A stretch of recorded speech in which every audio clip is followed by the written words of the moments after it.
Donna Lambert. Am I saying your last name? She's so wonderful and has been very supportive to me on the internet and with encouraging words, and I want to introduce her to speak next. So give her a big hand and your full attention, please. Donna Lambert, the Medical Marijuana Activist of the Year. Let's hear it for her. 7 felony charges in San Diego County. Donna Lambert.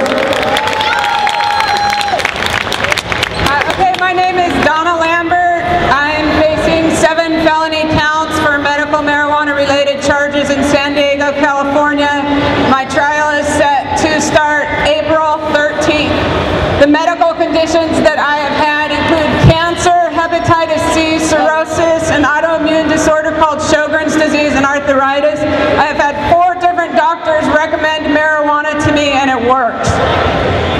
When I was on chemotherapy for the hepatitis C, I was on 5 different pharmaceuticals just for the side effects of the marijuana, and the doctor suggested that I try it. It's safe and effective. Prior to getting arrested, I totally and completely believed I was following the law. I still do, and I see that the courts don't treat it that way.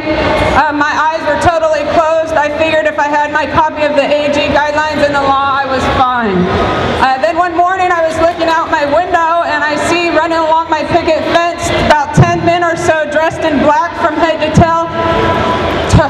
Yeah, that's right. And SWAT, black helmets, vests, carrying rifles, and the front 2 had a big battering ram running towards my door. So I went outside on my porch to face these men with their rifles so that my dog wouldn't get shot. And as they were pointing their rifles at me, burned into my brain is when one of them dropped the rifle and it was swinging, where if it had went off accidentally, it would have shot me. And this is for 2 quarter ounces of medical marijuana to a cop who lied to a doctor to obtain a valid prescription and then pretend he was a patient. So they took me to jail and destroyed my house and tried everything they could to degrade and dehumanize me. And then when I got out of jail, I saw on TV that the district attorney was doing a press conference saying she had arrested 33 dangerous drug felons, and I was one of them. On the newspaper, I was listed as a dangerous drug felon for medical marijuana, for 2 quarter ounces of medical marijuana. So I called the newspaper over and over, and the reporter that exposed the truth about this situation was nearly fired due to corporate and government control of the media and is no longer allowed to write about medical marijuana. And what I had told that reporter was that I knew that there was a whole bunch of people in the medical marijuana community that had also been arrested, not just myself. And so I went downtown to the courthouse and I pulled all 33 files that they listed of these dangerous drug felons and found that 14 were in the medical marijuana community, and it was only medical marijuana, and it was all a lie.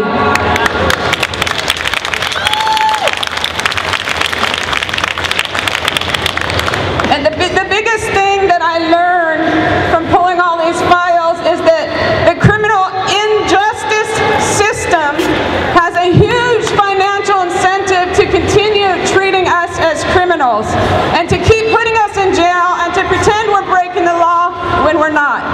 And the reason is because on the grants that the police department gets, they never disclose they're targeting medical marijuana. They say they're targeting narcotics offenders. And then when they offer plea bargains, they offer you to sign a paper saying you are a narcotics offender. And they never disclose that you are a medical marijuana patient. And then, of course, the prison guard system in California is the strongest union in the state. And all they want to do is build more prisons and lock more people up. We have 2 million Americans in prison, over 40,000 Americans only for marijuana, medical or not, American citizens in cages for a plant, over 40,000 people. And then the last thing about their financial incentive is their equitable sharing program, where the different agencies get to share the money they steal from you, which is why they let you stay open for about 6 months before they come and raid you, and they take your money and they spend it on whatever they want. It goes into their discretionary funds. So, it's not that I'm mad or anything.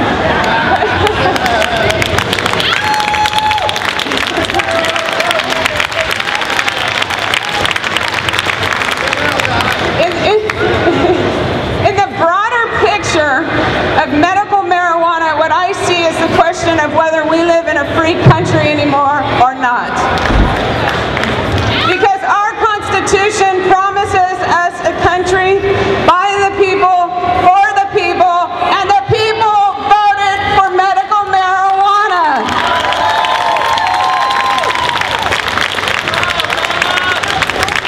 And yeah, I'm afraid to go to trial, and I'm afraid to go to jail, but I'm more afraid to sign that paper because I'm afraid of what it means.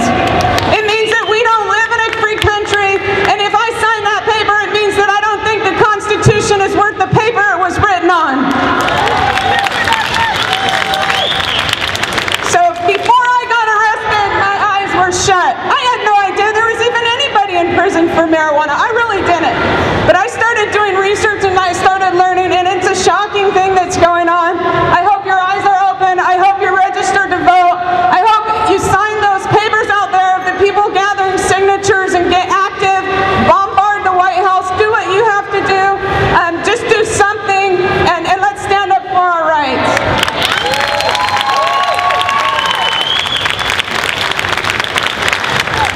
And I just have to close by saying that I'm a little, well, I fired my lawyer and I was going to represent myself for free because I wanted my 10 minutes with the jury, and 2 lawyers stepped in to save me from myself, and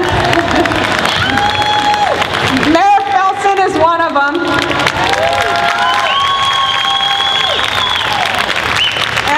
And free of charge, these people are helping me, and Mark Blumel is the other one. He's in the task force down in San Diego, and they believe in this cause as much as I do, and I'm eternally grateful to these people. Thank you.